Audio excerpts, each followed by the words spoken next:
سر آئی P T V میں آپ کا ایک بار اور ہی بولے ہیں. سر آئی پی ٹی وی میں خیر مقدم ہے. میں آپ سے چند سوالات کرنا چاہتا ہوں. سر یہ پہلا تو سوال میرا یہ ہے کہ آج کل حجاب کا ایشو چل رہا ہے. حجاب کرناٹک میں جو ہبلی کے اندر جو کیس ہوا ہے اس کے بارے میں کیا خیال ہے آپ کا؟ کی اجازت سے اس کو بند کرنے کی ایشو. دوبارہ سوال کریں گے؟ جی دوبارہ کروں گا سر. کرناٹک میں ہبلی کے اندر ایک کیس آیا ہے مسلمانوں کو، اس میں یونیورسٹی کے اندر کافی انوالو کیا گیا ہے، لڑکیوں کے حجاب کے اوپر آواز اٹھائی گئی ہے. تو اس بارے میں آپ کا کیا خیال ہے؟ حجاب کے لیے کون ذمہ دار ہیں اور اس کے پیچھے کیا سازش ہو سکتی ہے؟ دیکھیے، کرناٹک میں جو ناٹک ہوا جی اس ناٹک کے ذمہ دار یہاں کا سینٹر اور بی جے پی گورنمنٹ ہر صوبے میں ہے جہاں جہاں ہے، اور یہ سب پلاننگ کے تحت ہے. اپنے آپ میں یہ کوئی ایشو بھی نہیں ہے، یہ سب پلاننگ کے تحت ہے. یو پی میں الیکشن ہے تو کسی بھی ہندوستان کے کونے پہ کوئی نہ کوئی ایسی فوجری چھوڑی جائے جس کا اثر اتر پردیش تک جائے، اور اس کے لیے ٹارگٹ کس کو کیا جاتا ہے؟ مائنورٹی میں صرف مسلمانوں کو، چونکہ ان کے پاس اور کوئی کارڈ ہے نہیں. جتنی جنگیں تھیں، جتنی جنگ لڑی انہوں نے اپنی سرکار بنانے کے بعد، ساری جنگیں یہ ہار گئے. پورا ملک بھیج دیا، لنچنگ کرائی، اور جو کچھ بھی کرا سکتے یہاں تھے. تک کہ سر 93 کے بلاسٹ جو ہوئے تھے، میں آپ سے یہ جاننا چاہوں گا سر، یہ خاص طور سے 93 کے بلاسٹ ہوئے، ابھی الیکشن سی وی میں چل رہے ہیں، اسے ہی مسلمان جننا اور جتنے معاملات ہیں سارے مسلمان کے اتنا ہاتھوں کے پیچھے کیوں پڑے ہیں؟ اور ایسا ہی کیوں؟ آپ کا جو میں نے سننے میں کیس آیا 93 کے بلاسٹ کا، کچھ آپ کا کیس پروسیس میں ہے، جو بھی اس کے معاملات ہیں، اس میں مسلمان کو ہی کیوں ہمیشہ گھسیٹا جاتا ہے؟ مسلمانوں کو بدنام کرنے کی سازش کے پیچھے کیا ہے؟ دیکھیے، مسلمانوں کو بدنام کرنے کی تو خیر یہ ایک بہت بڑی سازش ہے. ابھی میں نے آصف خان پورو ایم ایل اے جہاں کے آصف خان صاحب رہے ہیں، ان کا بھی میں نے انٹرویو کیا تھا. انہوں نے بھی کہا کہ مسلمان کو 40 سال ہو گئے صفائی دیتے. تو اس میں بارے میں کیا کہنا ہے؟ دیکھیے، 40 سال صفائی دینے کی بات نہیں ہے، میں 70 سال کی بات کر رہا ہوں. جی آزادی سے اب تک کی بات کر رہے ہیں سب. جی کہ صرف صفائی دینے کی بات نہیں ہے. یہ تھوڑی سی ہماری غلطی بھی ہے اوکے. کہ ہم خواہ میں سرٹیفکیٹ مانگنے لگتے ہیں کہ جی ہمیں ایک سند دے دو کہ ہم بے گناہ ہیں. جب ہم بے گناہ ہیں، ہم نے کوئی گناہ کیا ہی نہیں، تو ہمیں یہ سب کچھ کہنا بھی نہیں چاہیے. حالانکہ ایک بہت بڑی سازش کے تحت یہ سب کچھ ہو رہا ہے کہ مسلمانوں کو گراؤ میں لو، یہ کرو. ایک غلطی ہم سے بالکل آزادی کے وقت پہ ہوئی کہ ہمارے جو سو کالڈ بڑے تھے، جن کو ہم مانتے بھی نہیں آج کی تاریخ میں، ان لوگوں نے آپس میں آوازیں بلند کی کہ صاحب ہندوستان پاکستان کا بٹوارا ہو. یہ ایک بہت بڑی غلطی تھی. اس میں کھیل انگریزوں کا تھا، لیکن غلطیاں ہماری تھیں. اسی کا نتیجہ آج تک ہمیں بھگتنا پڑا ہے. ہندوستان میں ہم واقعی، اس میں کوئی دو رائے نہیں، آر ایس ایس ہے، بی جے پی کے لوگ ہیں، اور جو ہندووادی جو شر پسند لوگ ہیں. ہندو سب شر پسند نہیں ہیں. ہندوؤں کا بیشتر حصہ جو ہے وہ شر پسند نہیں ہے، انصاف پسند ہے، دیش پریمی ہیں. وہ جی ہم بھی دیش پریمی ہیں. لیکن جو چھوٹا سا حصہ ہے شر پسند، اس نے یہ ساری گندگی پھیلائی ہوئی ہے. اب آج کی تاریخ میں ان کے پاس کوئی کارڈ نہیں ہے سرکار بنانے کے لیے، چونکہ ملک انہوں نے بیچ دیا. ساری جتنی ذاتیاں کر سکتے تھے سب انہوں نے کر لے.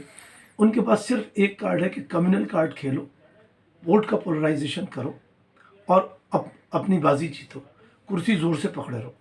یہ صرف، اور اسی کی سیریز میں ایک یہ آواز بھی ہے جو آپ کا آج کا سوال ہے. اچھا اصغر صاحب، ایک چیز میں آپ سے پوچھنا چاہ رہا ہوں کہ معذرت چاہ رہا ہوں آپ سے، ایک چیز اور پوچھنا چاہ رہا ہوں. ایز اے لائر آپ کے پاس طرح طرح کے کیس آتے ہوں گے. ہندوستان کے اندر اس وقت 8 سال میں سے بی جے پی کی گورنمنٹ آئی ہے، اس کے اندر بے روزگاری پہلے سے ہی ہر سرکار میں رہی ہے، اس بار بہت زیادہ ہوئی ہے. کرائم کو کیسے دیکھتے ہیں؟ اب ایز اے لائر آپ کو کرائم کیس ضرور آتے ہوں گے کہ کرائم اتنا بڑھتا جا رہا ہے. کیا ذمہ داری، کون لوگ ذمہ دار ہے کرائم بڑھانے کے پیچھے؟ سرکار یا عام نامزدگی کی کمی ہے؟ کیا دیکھیے، راج ایک سرکار بڑی ہے کیا؟ چھوٹی سی میں بات بتاؤں.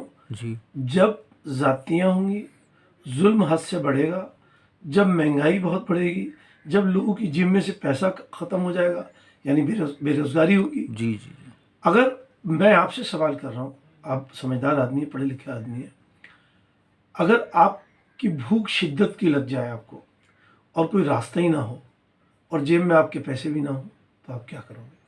کیسے روٹی کھاؤ گے؟ یا تو چرا کے روٹی کھاؤ گے، یا اس روٹی کے لیے آپ سے کچھ بھی کرایا جا سکتا ہے. آپ چل نہیں پا رہے ہیں بھوک کی وجہ سے, اتنی شدت کی بھوک ہے, آپ سے کہو گے ادھر کو منہ کر کے تھوک دو, آپ تھوک دو گے. آپ سے کہا جائے اس کا قتل کر دو, آپ کر دو گے. آپ سے کہا جائے روٹی چرا لو اور کھا لو, تو روٹی چرا کے آپ کھا لو گے. کیوں؟ کیونکہ پیٹ کی آگ بہت بری آگ ہوتی ہے. وصول والے لوگ آپ کہو گے ایسا نہیں کرتے, وصول والے لوگ کتنے ہوتے ہیں؟ آپ غریبوں کی تعداد بیچاروں کی جن کو وصول کے معنی نہیں معلوم, جھگی جھوپڑی میں رہنے والے, سب سے زیادہ ذمہ دار ہے اگر تو آج کی سرکار ہے, جس نے مہنگائی حد سے زیادہ بڑھا دی, حدوں سے بڑھ گئی مہنگائی, اور بے روزگاری حد سے زیادہ بڑھ گئی. اللہ کا بھی عتاب آیا, وہ تو پورے عالم پہ آیا, پوری دنیا پہ آیا, لیکن لوگوں نے سنبھال لیا اسے. ہمارے یہاں اللہ کا عتاب آیا, لوگ ایسے خالی ہو گئے جیسے کنویں خالی ہو جاتے ہیں. بہت پیسے بھرے ہوئے تھے لوگ, سب آرام سے رہ رہے تھے, سکون سے جی رہے تھے, لیکن 2 سال کے ایریا میں کیوں؟ کیونکہ سرکار نے کہیں ساتھ نہیں دیا. ان کو کس بات میں مزہ آ رہا ہے کہ نوٹ بندی کر دو, لوگ تنگ ہوں. نوٹ بندی کی گئی تو اس میں ہوا کیا؟ کوئی سرکار کو, کوئی ملک کو فائدہ نہیں ہوا. صرف اگر ہوا تو ایک پارٹی کے لوگوں کو, اور جن کو چند فیملیوں کو, 4-6 فیملیوں کو, اڈانی اور امبانی اور اس طرح کے لوگوں کو, جن کو انہوں نے بڑھاوا دیا تھا, یا ان کو فائدہ ہوا. اس کے علاوہ غریب اور غریب ہوا, پریشان اور پریشان ہوا, بھوکا اور زیادہ بھوکا ہو گیا, بے روزگار اور زیادہ بے روزگار ہو گیا. سب نے پریشانیوں کا سامنا کیا. لیکن اب چکر یہ ہے کہ کچھ لوگ اندھ بھکت ہوتے ہیں. یہ اندھ بھکتوں کا بھی کھیل ہے کہ وہ آپ کچھ بھی کرتے رہو, وہ کہتے ہیں جی آپ سے. میں نے ایک ابھی ویڈیو دیکھا تھا, کوئی کہہ رہا تھا, میرے پاس ابھی بھی ہے میرے موبائل میں, آپ کہیں گے ہم آپ کو بھیج دیں گے. وہ کہہ رہا تھا کہ جی جب تک اے ٹی ایم سے ووٹ پڑ رہا ہے کوئی مائی کے لال ہمیں ہرا نہیں سکتا, اور ہم دوسری پارٹی والوں کو ماریں گے بھی اور ہرائیں گے بھی. اس نے سوال کیا, میڈیا کی لڑکی تھی ایک بچی, اس نے کہا کہ پیٹرول 100 روپے ہو گیا, اور نہیں 150 بھی ہو جائے گا تو سستا ہے. کیوں؟ کیونکہ ہماری سرکار ہے. تو جن لوگوں کی یہ سوچو اندھ بھکتوں کی, تو ان کے سامنے آپ کیا کر سکتے ہیں؟ میرا آخری سوال ہے سر آپ سے کہ ایم سی ڈی کے الیکشن شروع ہو گئے ہیں دہلی کے اندر, جامعہ میں خاص طور سے. ہمارے نیتا سوشل ورکر آشو خان صاحب آپ کے بھتیجے بھی ہیں, بہت اچھے انہوں نے سوشل کا انجام دیا ہے. ان کے کیریئر کو, اور جو ان کی سیٹ پر اس بار ان کی والدہ کو انہوں نے کھڑا کیا ہے, اس کے بارے میں کیا خیالات ہے, اور کیا ذمہ داریوں کے ساتھ کیا ذمہ داریاں ہیں ان کی, اور آپ بھی ان کا سپورٹ سے آپ بھی کر رہے ہیں, تو اس کو کیسے, اس ایم سی ڈی الیکشن ان کے کھڑے ہونے کی سیٹ کو لے کر کے نعیم جان صاحبہ, آشو خان صاحب, ان کے جو فیور میں جنتا کا پیار ہے, کام انہوں نے اچھے کیے ہیں ماشاء اللہ, ان کو کیسے دیکھتے ہیں آپ؟ میں سمجھ گیا آپ کا سوال. جی دیکھیے, ہم جس سطح پہ ہیں, عمر کی بھی جس سطح پہ ہیں, کاروبار کی بھی جس سطح پہ ہیں, اور پروفیشن کی بھی جس سطح پہ ہیں. ہم وکیل ہیں پیشے سے, 37 سال سے پریکٹس کرتے ہیں, عمر 60 سال سے زیادہ ہو گئی ہے. یہ تینوں سطح جو ہماری, ہماری حدوں کو باندھتی نہیں ہے کہ ہم اس علاقے کی آپ سے بات کریں. ہمیں تو چاہیے ہم پورے ملک کی بات کریں آپ سے. ہم جہاں رہتے ہیں وہ ہندوستان کا دل ہے, دلی. اور یہاں سے جو آواز اٹھتی ہے وہ پورے ملک میں پھیلتی ہے. ہندوستان کے اس دلی کو, جب ایم سی ڈی کی اگر آپ نے بات کری ہے, تو میں تو پوری دلی کے لوگوں سے کہتا ہوں کہ ایک ایسا سبق تیار کرو جو دیش کے میں رہنے والے ملک کے دشمنوں کو ایسا سبق سکھائے کہ وہ اپنی 7 پشتوں سے کہہ مریں کہ اس ملک کے ساتھ نہ کبھی غداری کرنا, نہ کبھی دھوکے بازی کرنا, اور نہ اپنی حب الوطنی سے تھوڑا سا بھی ہٹنا, کبھی نہیں ہٹنا. اس کے لیے اب آپ نے نام لے دیا, میں چاہتا تھا نام لے کے بات نہ کی جائے, لیکن جب آپ نے نام لے دیا جی آشو خان کا, آشو خان ہمارے اولاد ہیں, اس سے انکار نہیں کیا جا سکتا. ہمارے بڑے بھائی کے بیٹے ہیں, ہماری اولاد ہیں. ان چونکہ لیڈی سیٹ ہے, اپنی والدہ کو کھڑا کر رہے ہیں, وہ ہماری ماں کی طرح ہیں.